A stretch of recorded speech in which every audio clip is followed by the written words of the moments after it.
નમસ્તે વિદ્યાર્થીઓ, આજે આપણે ધોરણ 6 માં હિન્દી વિષય ભણીશું. બરાબર. તો બધા જ વિદ્યાર્થીઓ હિન્દીની ચોપડી નોટને લઈને બેસી જાઓ.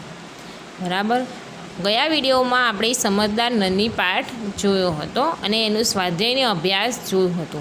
આપણે જે સ્વાધ્યાય અધૂરું છે ત્યાંથી આપણે આજે ચાલુ કરીશું. તો બધા જ વિદ્યાર્થીઓ તે ખોલો. પાન નંબર 19 કાઢો. બધા જ વિદ્યાર્થીઓ કયું? પાના નંબર 19. પાના નંબર 19માં આપણે પ્રશ્નો 6 આવ્યા હતા. કયો પ્રશ્નો 6 આવ્યા હતા? પ્રશ્ન 6માં કયું છે કે निम्नलिखित शब्दों के शब्दकोश के क्रम में लिखिए. એટલે આપણને શું કીધું છે કે આ જે શબ્દો છે તે શબ્દો શબ્દકોશમાં એટલે કક્કાવારી પ્રમાણે આપણે અહીંયા લખવાના છે. આપણે ગુજરાતીમાં જેમ લખીએ છીએ તેવી જ રીતે આપણે લખવાના છે. તો પહેલાં આમાં શું આપ્યું છે? बिच्छू, नदी, शैतानी, डंक और मुसीबत. तो पहले क्या आता है? डंक आता है. क्या आता है? डंक. डंक के बाद नदी, नदी के बाद बिच्छू, बिच्छू के बाद मुसीबत और मुसीबत के बाद सोबत. ऐसा आता है ना. क्यों? ड पहले आता है, ड के बाद न. ऐसे हमें क क ख ग ऐसे बोल कर यहाँ पर हमें लिखना है. अब प्रश्न 7 प्रश्न 7 में है कि नीचे दिए गए चित्रों को देखकर 2-2 वाक्य लिखिए और कहानी बनाइए. इसमें क्या कहा है कि इसके बारे में 2-2 वाक्य लिखिए और कहानी बनाइए, ऐसा कहा है. तो इस कहानी किसकी है? कबूतर और चींटी की, यानी चींटी यानी कीड़ी, या कबूतर और चींटी की कहानी है. किसकी? कबूतर और चींटी की कहानी है. ठीक है. तो एक नदी थी. अब हम कहानी देखेंगे. क्या? अब हम इसमें ये चित्र के आधार पर हम कहानी समझेंगे और तुम्हें बाद में नोटबुक में लिखने की है. ठीक है. एक नदी थी. क्या थी? ये नदी है ना. क्या थी? एक नदी थी. उसके किनारे एक पेड़ था. क्या था? उसके किनारे पर एक पेड़ था. पेड़ पर एक कबूतर रहता था. कौन रहता था? दिखाई दे रहा है ना. एक कबूतर रहता था. और पेड़ के नीचे एक छोटी चींटी रहती थी. क्या? पेड़ के नीचे एक चींटी रहती थी.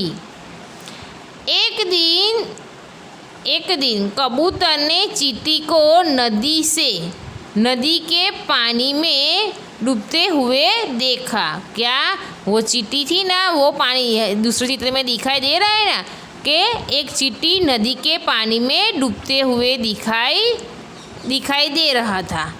उसने फौरन एक पत्ता तोड़ा. कहाँ से? फौरन कबूतर ने पेड़ पर से एक पत्ता तोड़कर चींटी के पास फेंका. कहाँ? चींटी के पास फेंका. चींटी पानी से पत्ते पर आ गई. कहाँ पर? पत्ते पर आ गई. दिखाई दे रहा है ना दूसरे चित्र पर. और पत्ता बहुत किनारे आया. शू? वो पत्ता कहाँ? बहता એટલે पानी में वो बहता किनारे तक आ गया. कबूतर ने नदी से पत्ता बाहर निकाला. अपनी चांच में डालकर, उसकी डाली है ना वो थोड़ी, वो डालकर पानी से बाहर निकाला. चींटी की जान बच गई. क्या हुआ? चींटी की जान बच गई. और उसने कबूतर को धन्यवाद दिया. क्या किया? उसने कबूतर को धन्यवाद दिया कि तुम्हारा बहुत बहुत धन्यवाद मुझे दूसरा जीवन दान देने के लिए. बाद में एक दिन कबूतर पेड़ के डाल पर बैठा था. तीसरे चित्र में दिखाई दे रहा है ना हमें कि कबूतर पेड़ के डाल पर बैठा है. पर वहाँ एक क्या आया, शिकारी आया। क्या आया, एक शिकारी आया। क्या आया यहाँ पर, एक शिकारी आया। ये शिकारी ने उन्हें देखकर और किसको, कबूतर को देखकर उसकी तरफ बंदूक का निशाना लगाया। क्या लगाया, पेड़ पर देखा कि एक कबूतर बैठा है तो शिकारी ने क्या कहा कि बंदूक तान कर निशाना साधा। चींटी ने यह देखा, क्या, चींटी ने यह देखा, पेड़ के नीचे वो चींटी बैठी थी ना, उसने देखा कि उसके फौरन जाकर शिकारी के पाँव में काटा। क्या कहा कि वो चींटी थी ना, उसने देखा कि वो शिकारी कबूतर को मार रहा था, इसलिए चींटी फटाफट दौड़कर वो शिकारी के पेड़ में काटा। क्या, शिकारी के पेड़ में काटा और शिकारी दर्द से चिल्लाया। शिकारी ने क्या किया, दर्द से चिल्लाया। इसकी आवाज़ सुनकर कबूतर उड़ गया। किसकी, वो शिकारी की आवाज़ सुनी ना कबूतर ने, इसलिए उसने क्या कहा, वो उड़ गया और चींटी ने कबूतर की जान बचाई। चींटी ने क्या किया, कबूतर की जान बचाई और कबूतर ने उसका भरोसा माना। क्या करा, कबूतर ने उसका भरोसा माना। इसलिए यहाँ पर कहानी पर क्या दिखता है कि दूसरों की मदद की हो तो हमें उसकी भी मदद करनी चाहिए, उसकी मदद हमें भूलनी चाहिए नहीं। ठीक है। अब पीछे 20वें पाना पर यहाँ लिखा है कि नीचे दिए गए चित्रों को देखकर बताइए कि इसके बाद क्या क्या हुआ होगा। ये चित्र किसका है, ये चित्र एक्सीडेंट का दिखाई दे रहा है। दिखाई दे रहा है तो इसके बाद हमें क्या क्या, उसके बारे में हमें यहाँ पर लिखना है। तो यह चित्र में 2 कार और एक मोटरसाइकिल में हुए टक्कर दिखाई गई है। क्या, 2 कार है और एक मोटर है ना, यहाँ दिखाई दे रहा है, वो उसका टक्कर दिखाई दे रही है। पास के सड़क पर एम्बुलेंस खड़ी है। क्या, उसके पास में 108 एम्बुलेंस खड़ी है। दुर्घटना में घायल लोगों को एम्बुलेंस द्वारा अस्पताल पहुंचाया जा रहा है। वो घायल हो गए, उसको अस्पताल पहुंचाया जा रहा है। कार में लगी आग को, आगे दिखाई दे रहा है, कार में लगी है आग, दिखाई दे रहा है ना। कार में लगी आग को बुझाने के लिए फायर ब्रिगेड भी बुलवाया गया है। कहाँ, फायर ब्रिगेड भी बुलवाया गया है। पुलिस भी तुरंत आ गई है। कौन, पुलिस भी तुरंत आ गई है और इससे घटना संबंधित आगे की कार्यवाही होगी। क्या, इस घटना के आगे कार्यवाही होगी, ऐसा हमें यहाँ पर लिखने का है। ठीक है। अब हम आगे के देखेंगे। प्रश्न 9, निम्नलिखित वाक्यों में उचित विराम चिन्ह का प्रयोग करके वाक्य फिर से लिखिए। क्या कहा है, योग्य विराम चिन्ह करके वाक्य फिर से लिखिए। ठीक है। तो बिच्छू बोला, नन्ही बहन आवाज़ सुन तुम जीत गई। आज तुम जीत गई। तो क्या, नन्ही बोला, नन्ही बिच्छू बोला। क्या, बिच्छू बोला, नन्ही, यहाँ से नन्ही बहन आज तुम जीत गई, यहाँ पर विराम चिन्ह पुनः होता है। क्या, यहाँ से शुरू होकर यहाँ पर पूरा होता है। बाद में क्यों भाई तुमने मुझे डंक क्यों मारा, क्यों भाई तुमने मुझे डंक क्यों मारा, ऐसा है। तो यहाँ पर अवतरण चिन्ह आता है, यहाँ पूर्ण विराम। तो क्यों भाई तुम्हें मुझे डंक क्यों मारा, क्यों भाई, यहाँ पर पूर्ण विराम और यहाँ से अवतरण चिन्ह आएगा। ठीक है।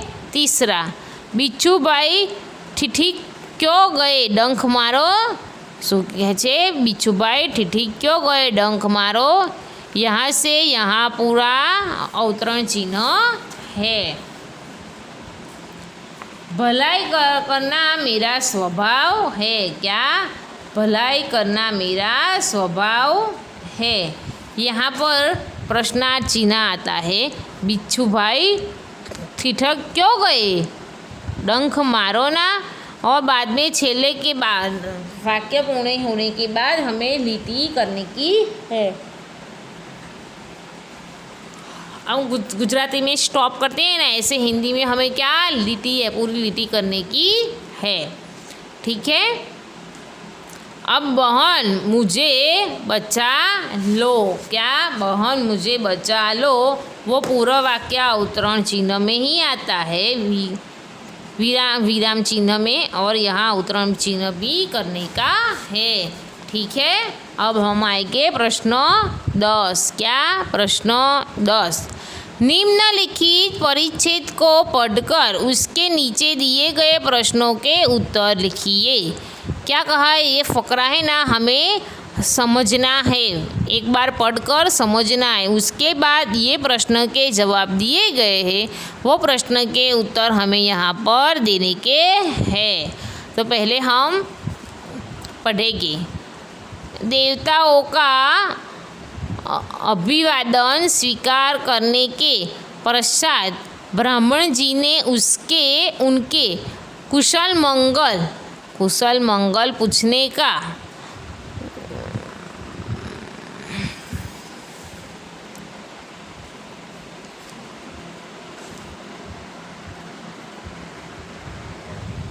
उसने कुशल मंगल पूछा। इस पर इंद्र बोला, पितामह हम वृत्रासुर से त्रासे हैं, हम वस्त्रासुर से त्रासे हैं, अपनी प्राण रक्षा करना हमारे लिए कठिन हो रहा है। क्या, हमारी रक्षा करना हमारे लिए कठिन हो गया है। असुर न केवल हमसे अधिक बलवान है, वो असुर लोग हैं ना, वो हमसे अधिक बलवान है। आप तो चातुर भी अधिक हो, अब तो चातुर भी अधिक हो। हम एक शस्त्र बनाते हैं तो वो 4 बना लेते हैं। क्या, हम एक शस्त्र बनाते हैं तो वो ऐसा ही 4 शस्त्र बना लेते हैं। हम उनसे पार नहीं पा सकते। क्या, हम उसके पार नहीं पा सकते। कृपा करके वस्त्रासुर के विनाश का कई उपाय बताइए। क्या, वस्त्रासुर के उपाय का कई उपाय, विनाश का कई उपाय बताइए। असुरों के बारे में इंद्र ने क्या कहा। असुरों के बारे में इंद्र ने कहा कि केवल वो अधिक बलवान ही नहीं पर अति चातुर भी अधिक है, और हमसे एक शस्त्र बनते हैं तो वो 4 शस्त्र बनाते हैं। देवता ब्राह्मण जी के पास क्यों गए, तो देवताओं का अभिवादन स्वीकार करके प्रस्ताव ब्राह्मण जी ने उसके कुशल मंगल के लिए गए थे। ठीक है। अब प्रश्न 11, नीचे दिए गए हुए वर्ण से 5 शब्द बनाइए। ये शब्द दिए गए हैं भ, व, र, ग, न, ग, उसके हमें 5 शब्द बनाने हैं। ठीक है। 1, पहला भवन, भवन, भ से भवन, भाषा, भलाई, भारत, भगवान, भजन, भमरा, ऐसे सभी शब्द बनते हैं।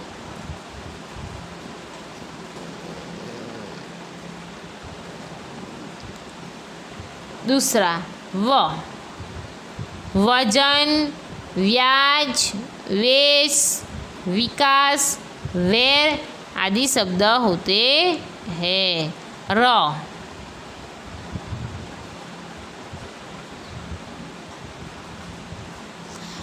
से रथ, रश, रण, राग, रोटली, रोटी, रिश्ते, रमत आदि होते हैं।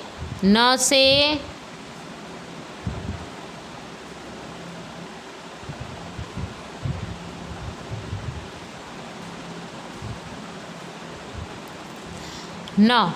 न से नगारा, न से नरक, न से नौका, न से नी, न से निहार ऐसा होता है। अब ग से गणेश, ग से गहरा, ग से गीत, ग से गुंजन, ग से गाय ऐसे शब्द बनते हैं।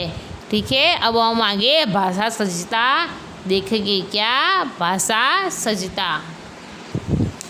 भाषा सज्जता में यह हमें फकरा पढ़ने का है। चाचा रामू और रामू चुपचाप क्यों बैठा है? खेलोगे नहीं? क्या कहते? चाचा कहते हैं कि रामू और रामू तुम चुपचाप क्यों बैठे हो? खेलोगे नहीं? रामू नहीं, मेरा मन खेलने में नहीं लगता, मैं बड़ा कलाकार बनना चाहता हूँ। क्या बोला? कि मेरा मन खेलने में नहीं लगता, मैं बड़ा कलाकार बनना चाहता हूँ। चाचा अरे हाँ, तुम तो चित्रकार सीख रहे थे ना? क्या चाचा ने कहा? तुम तो चित्रकार सीख रहे थे ना? हम भाषा सज्जता देखेंगे। भाषा सज्जता में रामू और रामू चुपचाप क्यों बैठे हैं? खेलोगे नहीं? तो रामू कहता है नहीं, मेरा मन खेलने में नहीं लगता, मैं बड़ा कलाकार बनना चाहता हूँ। चाचा अरे हाँ, तुम तो चित्रकार सीख रहे थे ना? रामू हाँ, लेकिन वह काम मुझे पसंद नहीं आया। क्या? वह काम मुझे पसंद नहीं आया। चाचा क्यों?